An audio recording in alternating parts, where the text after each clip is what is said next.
I'm recording. Okay, how is everybody? We're Great. good. Josh, what did you do this weekend? I rested. Nice. How about you, Alan? I also rested. I went to Manhattan Beach and walked a lot. It was nice. What about you, Kate? I also went to the beach and walked a lot. Actually, I went on a hike. Oh, it's a different. I remember. Cool. Emily? I hiked San Jacinto. I was gonna say, San Alan went on a Jacinto? hike and Emily did it. Nice. Crazy.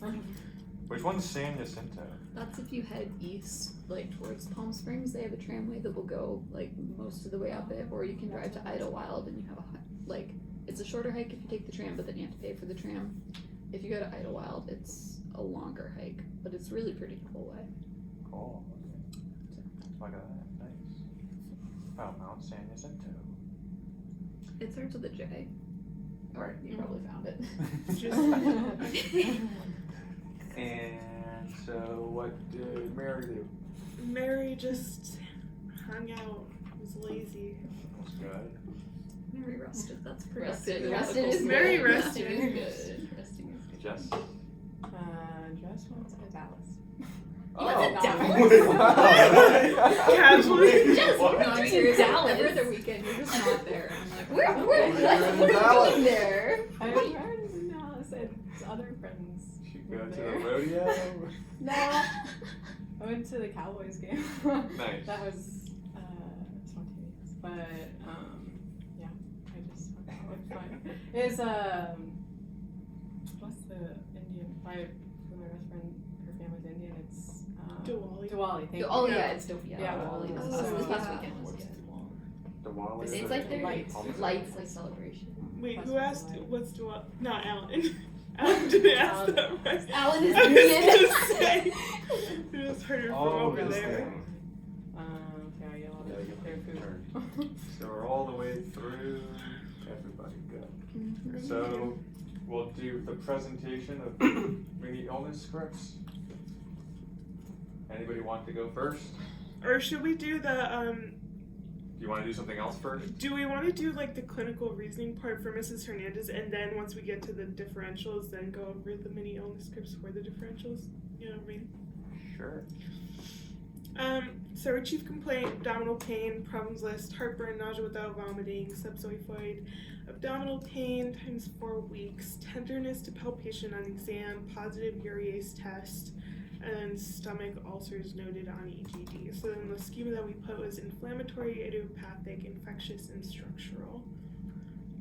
I will just read the problems representation. I wasn't sure if I was supposed to put it for like both of the times that I just did it for like the whole thing about her, not just the initial visit. This That problem makes list? sense. Yeah. Yeah, because, okay.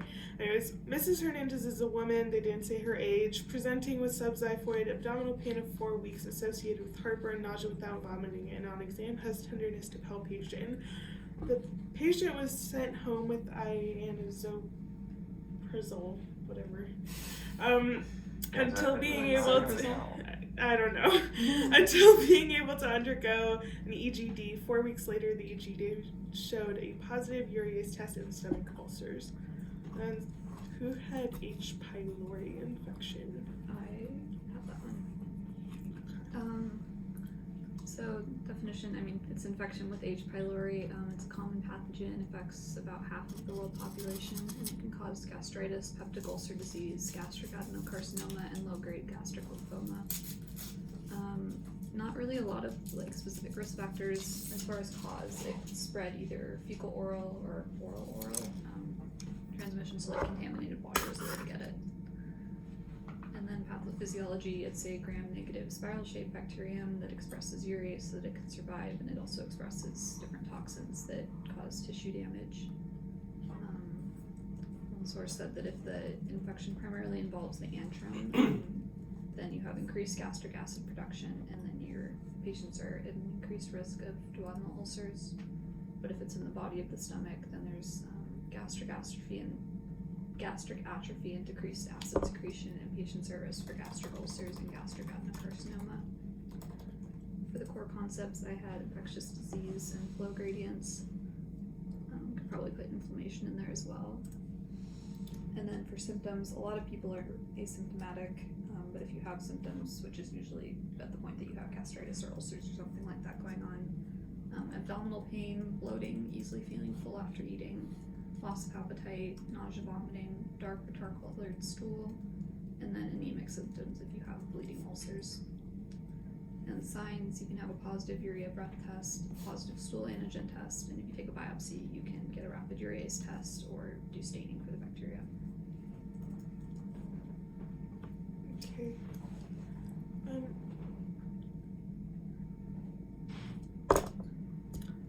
I have nothing to say other than I mean, if she has the positive urease test, I think Yeah. that's pretty I don't conclusively think. Do we have anything that goes? diagnostic. Because I think that's obviously diagnosis number one.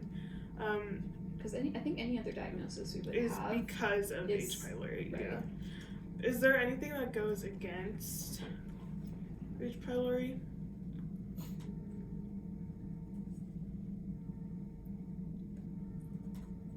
I don't Not think that I so. see. I don't think No. so. Okay.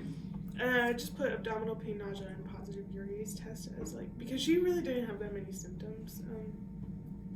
no. I mean, probably most people aren't gonna have all of them. So Also, I noticed while I was doing this yesterday, it has the excluded diagnoses, but it didn't tell us to come up with more than 3. So I just put not available for excluded diagnoses. And then who had peptic ulcer disease? I had peptic ulcer disease. I'm gonna put that for diagnosis too.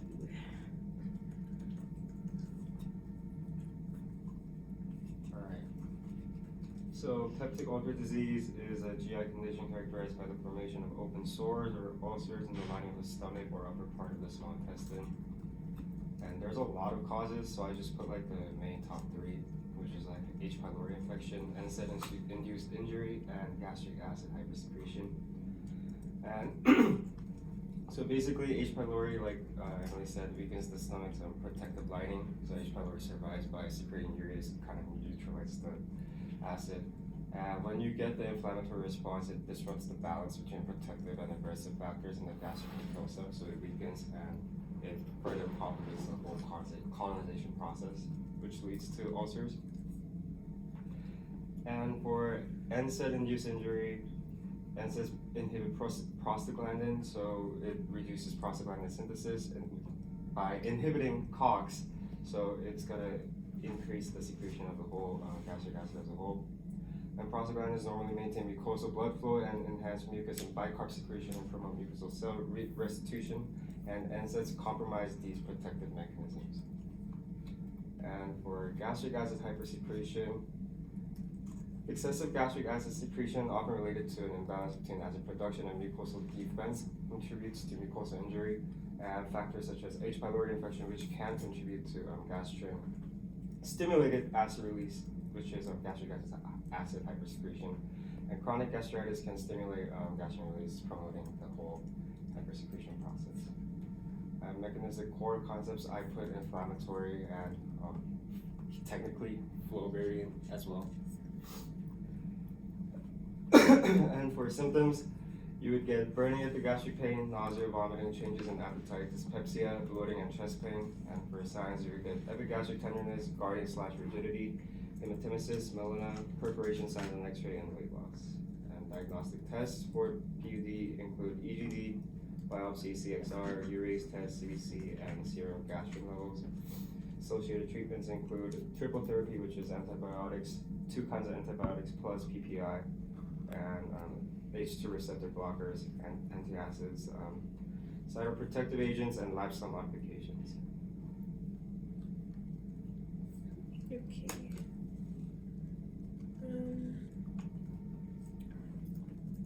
Is there anything that really goes against peptic ulcer disease? Not really. I mean, it goes hand in hand with it. Yeah. Which is also the case with gastritis, which I had. What was that? Oh, gotcha. So Just a forerunner to ulcers. gastritis is inflammation of the stomach lining. It can be acute or chronic. The most common cause is due to H. pylori, and then chronic versions are usually associated with autoimmune conditions that cause raised serum anti-parietal and anti-intrinsic factor antibodies with loss of parietal cells. Risk factors include regular use of NSAIDs, older age, excessive alcohol use, stress, and autoimmune disease. So H. pylori is via the fecal oral route and then has virulence factors that facilitate cell adhesion, cell damage, and tight junction disruption. And then the infection triggers IL-8, which then attracts neutrophils that release ROS, leading to cell damage and inflammation. So for the mechanistic core concepts, I put inflammatory, and then symptoms are epigastric pain, nausea, vomiting, weight loss, blood in stool or vomit. The signs are usually anemia, positive gastric biopsy, and a tender abdomen.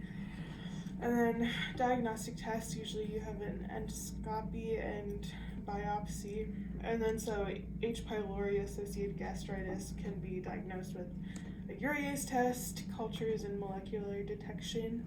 And then treatment is antibiotics, vitamin supplementation, immunomodulatory therapy, and dietary modifications. And the treatment is usually just based on what type of gastritis they have.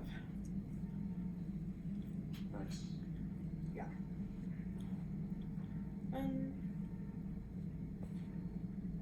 Well, everything is associated with H. pylori, so. Root cause analysis? H. pylori. We don't really have anything against in any of these diagnoses, so. Any hoozles. Mr. Muskie, his chief complaint was squeezing abdominal pain.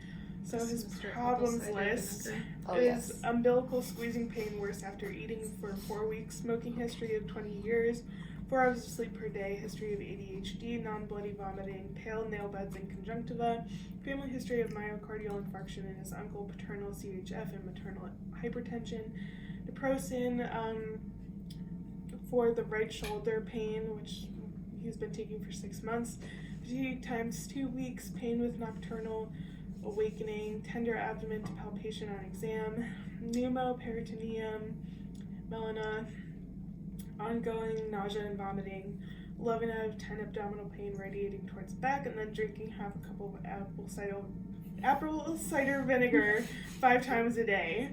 And then so the schema that we put was inflammatory, idiopathic, and toxic / environmental.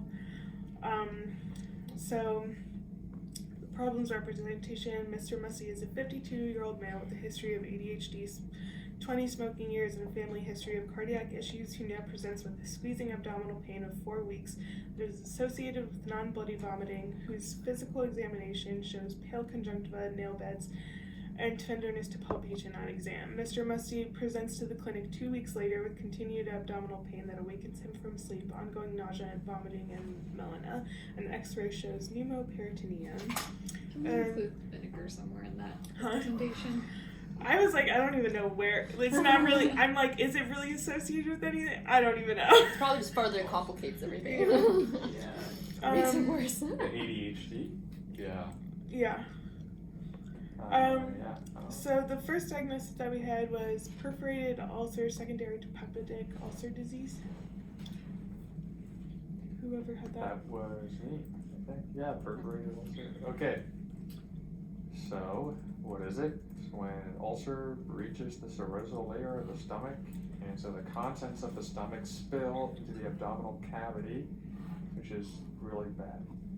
Okay, so the top two causes or risk factors are H. pylori infection, chronic NSAID use, smoking and alcohol can contribute. Other risk factors include lower socioeconomic status because of poor hygiene and eating habits, atrophic gastritis, anxiety and stress, steroids, vitamin deficiency, Zollinger-Ellison syndrome, Men's syndrome, and hyperparathyroidism. And then you can have gastric or duodenal ulcers, and so factors specific to gastric ulcers include gastric stasis, ischemia of gastric mucosa, and duodenogastric reflux. It's notable that H. pylori infection and chronic NSAID use are the top two main risk factors according to this Stat Pearls article I was reading, whereas they used to think it was more like excess stomach acid production and stress. Alright, the underlying pathophysiology. Okay, so the ulcer forms as a result of damage to the mucosal lining of the stomach or duodenum.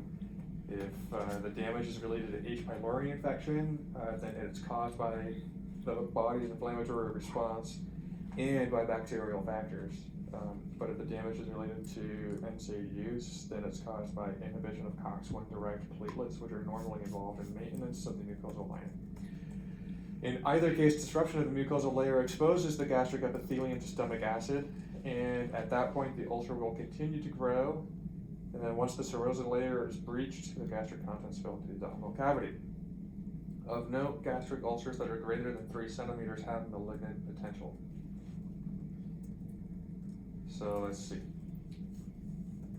The symptoms. So I included the symptoms from an ulcer also, just because it goes ulcer and then perforated ulcer. So for an ulcer, you have dyspepsia, upper abdominal pain, either in the right upper quadrant, epigastric, or left upper quadrant.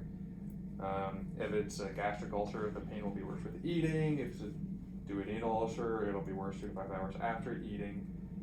If the ulcer is bleeding, then you'll have nausea, hematemesis, and melanotic stools. And then if it has perforated, there will be sudden onset of severe epigastric pain that after a while becomes generalized, and there may be lightheadedness and syncope along with it. The signs on physical exam for a perforated ulcer would include diffuse abdominal tenderness, guarding and rigidity, positive guaiac stools, tachycardia, hypotension, and if it takes a long time for the patient to come to the emergency room, then they could be febrile and have altered mental status. Tests, you want to get a CBC, chemistry panel, LFTs, coagulations, lipase levels, blood type and screening, abdominal CT, and if you think they have sepsis already, go ahead and get blood cultures and lactic acid. And for treatment, you need to get a surgery consult, place a nasogastric tube, start IV proton pump inhibitors, start IV antibiotics, and then if they go ahead and do the surgery, they're going to do a peritoneal lavage of 5 to 10 liters of saline, followed by an interrupted suture, closure of the perforated ulcer, followed by an omental patch. Alright. Okay, so supporting evidence, basically almost everything. Evidence that goes against the apple cider vinegar intake. I don't think that's I don't know if it's against, yeah. It's not against, but It's I'm just like, not just there. It's not Factors. just, It's yeah. not helping. I Should mean, that be if on we're the just pouring acid into an already irritated Yeah. stomach, I don't think that's Does helpful. it present with anemia? If it's bleeding. If you're bleeding a lot, it can. Well, yeah, it's blood in his stool, right? Yeah, he does, Oh, yeah. but I He don't has, know like, if his that would be fingers enough that- to cause like the pale nail beds and conjunctiva. Oh, It's yeah. been going on for a I while. think if it Yeah. goes for a while, it can. Like a cold. Peptic blood. ulcer disease is like a big I cause thought of that he only anemia. had the bleeding in his stool, like. But you don't have to see the bleeding in the stool for Oh, there that's to be. true. A cold. But yeah.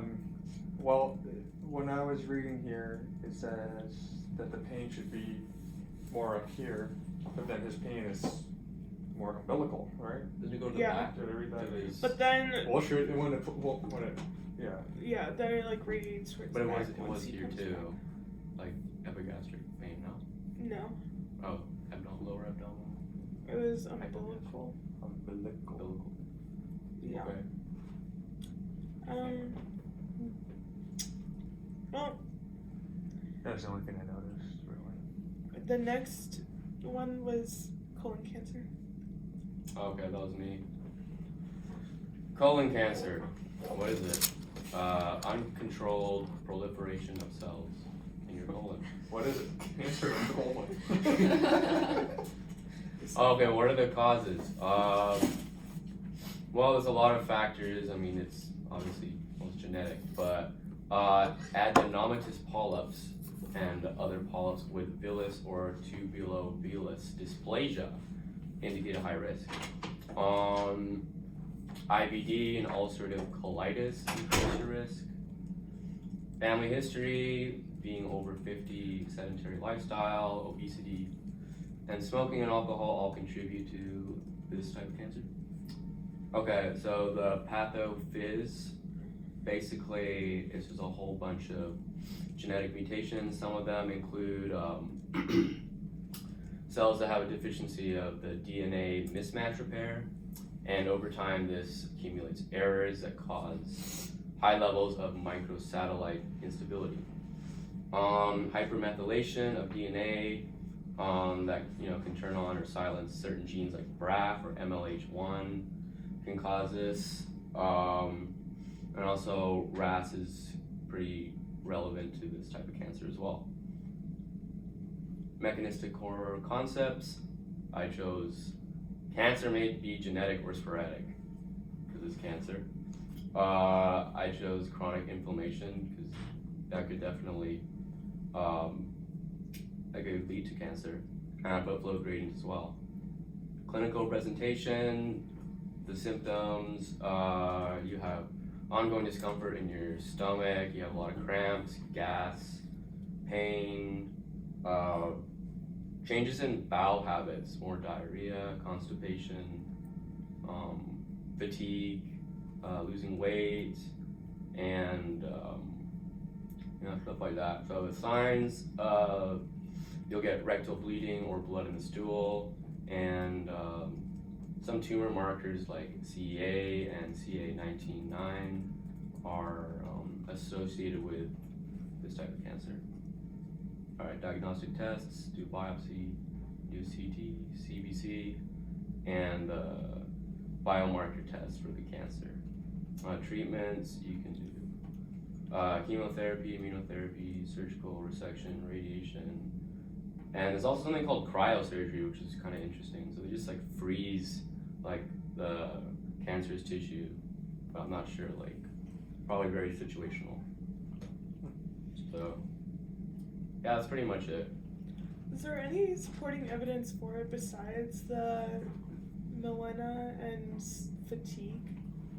Like, it's not associated with abdominal pain or anything like that, right? I mean, it is. It is? Yeah. Was he losing weight? No. There was no mention of weight loss or diarrhea. Well, it definitely like contributes to like, I think his bowel pattern kind of changed now. Yeah, but it became like more like, His stool changed, basically. yeah, it changed, but it's not like diarrhea. Like, it's not like the frequency or like liquidy. Like constipation and stuff. I mean, let me just search it up. But yeah, he said that. Well, he had a lot of pain and nausea and vomiting too. That can be from the cancer. Abdominal weight? What? Abdominal Oh. weight? I said abdominal pain. Sorry, maybe we covered this, but if you have like cancer that's causing bleeding like quite far down in your bowels, wouldn't you have bright red blood instead of melena? That means it must be higher up. Yeah, it would be higher. Like, Like Yeah. for example, you have a hemorrhoid. Where does like it? Where does it that- most likely occur? No, Just this is musty Mr. right now. Mister Well, Musty. if it's in your colon, it can be anywhere from like they call it colorectal cancer. It can be in the rectum or Right. like anywhere in the colon.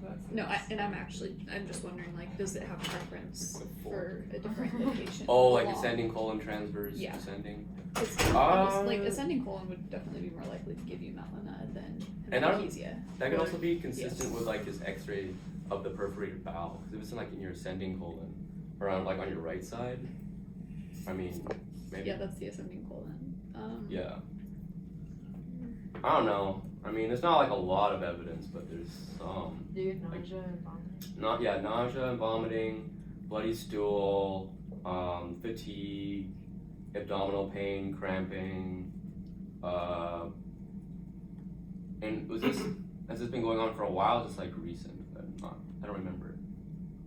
Fatigue. It's been 4 weeks. 4 weeks. That's not that long. Fairly Well, recent. 6 weeks after when he comes in the second time, which that's not. Probably not cancer. I mean, that seems a little too. Is acute. smoking a risk factor for colon cancer? Yeah, I think so. It is, right? It is, I yeah. kind of forgot. I think it is. Honestly, it's a risk factor for like 20 most years. cancers. Okay, so supporting the melanoma, fatigue, abdominal pain, nausea, vomiting, 20-year smoking history. Against, he doesn't have diarrhea, weight loss, and then the pneumoperitoneum. It doesn't make any sense with that either. Gastritis was our third diagnosis. So for it, it's the abdominal pain, pale nail beds, and conjunctiva, and nausea, vomiting. Against is the pain radiating to the back, the melena, and the pneumoperitoneum. And then last one is Mr. Hernandez, which he was also with abdominal pain. So he has umbilical abdominal pain that worsens with eating times 7 weeks, heartburn, nausea without vomiting, history of chewing tobacco, it didn't say for how long, tenderness to palpation on exam, unprescribed antibiotic use, weight loss, which is 15 pounds in 6 months, fatigue, vomiting with red mucus, white sclera and white conjunctiva, anemia, and elevated ESR of 100. And then for the schema, we put inflammatory, idiopathic, infectious, and neoplastic. And then so the problems representation, Mr. Hernandez is a male, they didn't say his age, with a history of chewing tobacco use, who now presents with umbilical abdominal pain that worsens with eating of 6 weeks that is associated with heartburn, nausea without vomiting, and physical exam shows tenderness to palpation. Patient is recommended to have an EGD and refuses. 5 years later, the patient presents to the ED with severe abdominal pain accompanied by fatigue, weight loss, nausea with nausea and vomiting with red mucus. Now exam is shown to have white sclera, conjunctiva, exquisite tenderness to palpation, low hemoglobin, and elevated ESR. So our first diagnosis was gastric adenocarcinoma. Okay, I did that one. It says cancer of the epithelial cells of the stomach. So most cancers of the stomach are adenocarcinomas, which means that these cancers develop from the gland cells in the innermost lining of the stomach, known as the mucosa. And so infection with H. pylori is a major cause of stomach cancer, but there's like a lot of other risk factors, which include alcoholism, tobacco use, poor diet, being overweight or obese. There's also other conditions like adenomatous polyps, like pernicious anemia, and a lot of like the hereditary cancer syndromes like Lynch syndrome as well. So for the underlying pathophysiology, there's several like precancerous changes that can occur in the inner lining of the stomach. So one of these, for example, could be atrophic gastritis caused by H. pylori, which results in less normal gland cells in the stomach. And another precancerous change is intestinal metaplasia, where like the cells that line the stomach are replaced by cells that normally line the intestine. So both of those precancer changes will lead to loss of cells that normally secrete substances that protect the stomach's inner lining. So if you have damage to the DNA of those cells, that can lead to dysplasia. So the cells become large and kind of abnormal looking, and then dysplasia like becomes stomach cancer. So for mechanistic core concepts, I put neoplasia, cellular proliferation, and dysplasia.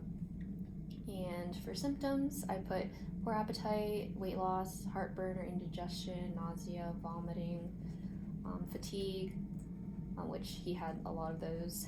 And then signs are abdominal pain, big discomfort in the abdomen, swelling or fluid buildup in the abdomen, blood in the stool, and jaundice.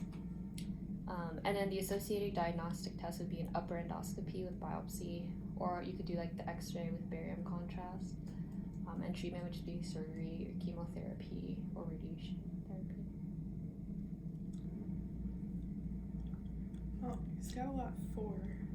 Yeah. Do we have anything Against? against? Let me see. Like, is there anything particular with gastric adenocarcinoma that he doesn't have? He doesn't have jaundice, but I don't know if that's like necessarily I don't think it's, something like, that's that important yeah. to it. Well, like his X-ray findings. He didn't have an X-ray. So, I was the wrong person. My bad. He didn't have anything. Oh he's wait, the he one did who- have the. He had surgery. He did have the Oh. surgery. He did? Yeah, it was like the Yeah. Oh, right. He had the. gastrectomy. Yeah. I don't know, part of his stomach Right. was cut out. Mm. Is the But it ESR didn't of 100? Is that? Oh yeah. Is that for? I don't think I remember reading that, but So Elevation is just ESR elevated. inflammatory. But what's normal? Or I guess they're We What's know in that it? it's elevated. I know we looked it up the last time, but I guess elevated ESR would be associated with like cancer because it's That's what I'm I mean, I think it's probably associated with cancer. Yeah, so we can put that for. Yeah.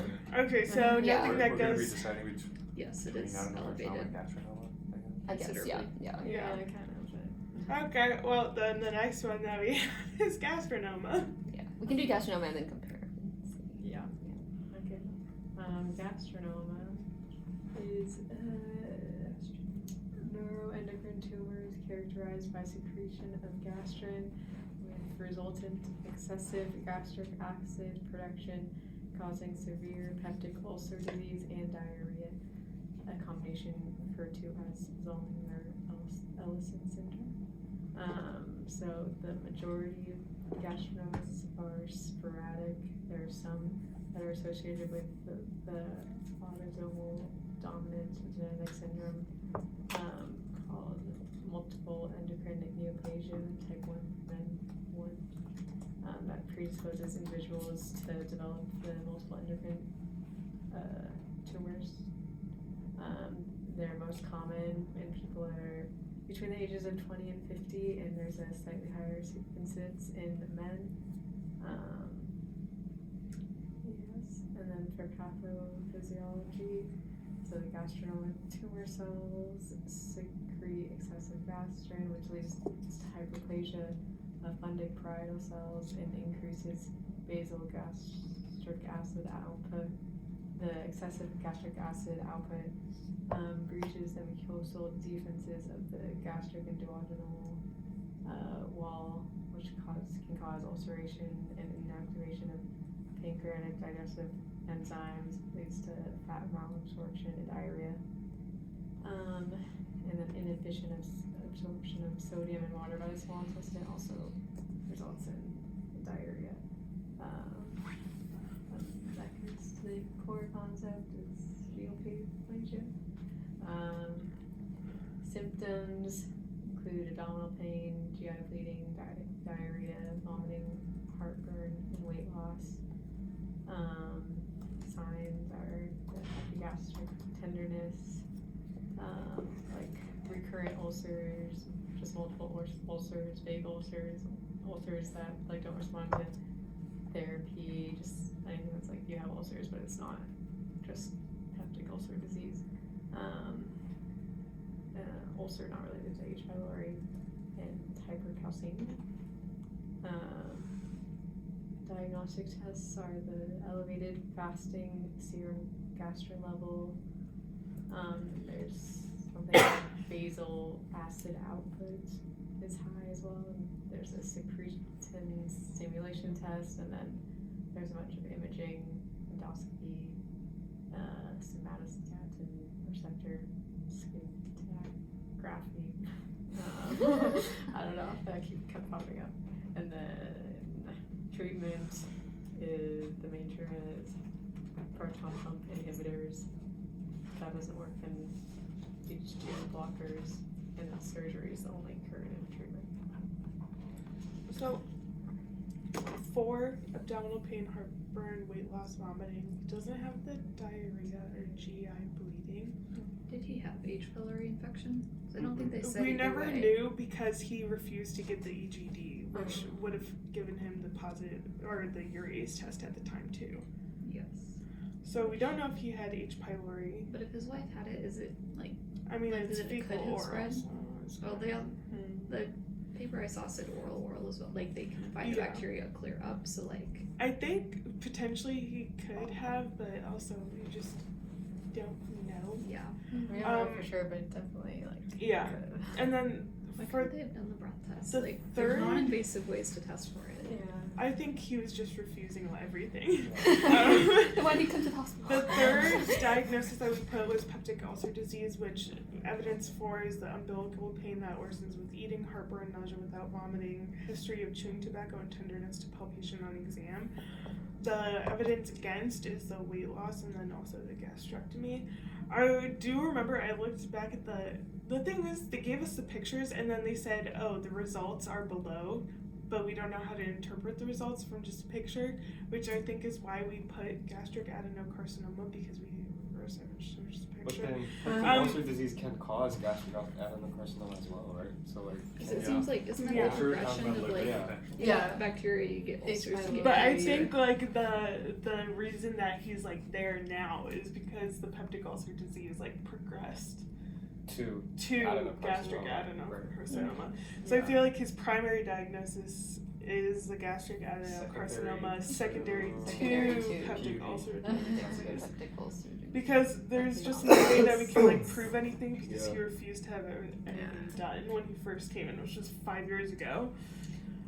So The peptic I ulcer also disease just- is probably yeah. secondary to. I also H. just pylori. don't think I put anything about the laparoscopic procedure or anything in there because they didn't give us actually results, and so they just gave us a picture, which Wait, for the gastric. because the for him. because the scope that his wife had was like that's H. pylori findings. Yeah, but Yeah. they didn't. We.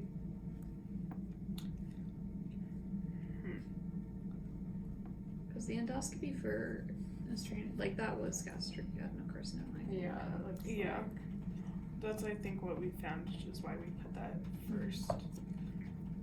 But Which gastrectomy would make sense. If I remember anything from GI Block, it's that you don't do an esophagectomy for Barrett's esophagus. yeah. Well, and then we didn't have any learning issues, so. Yeah. I'm just gonna stop it since I think that's it for this All session. right, bye. Bye.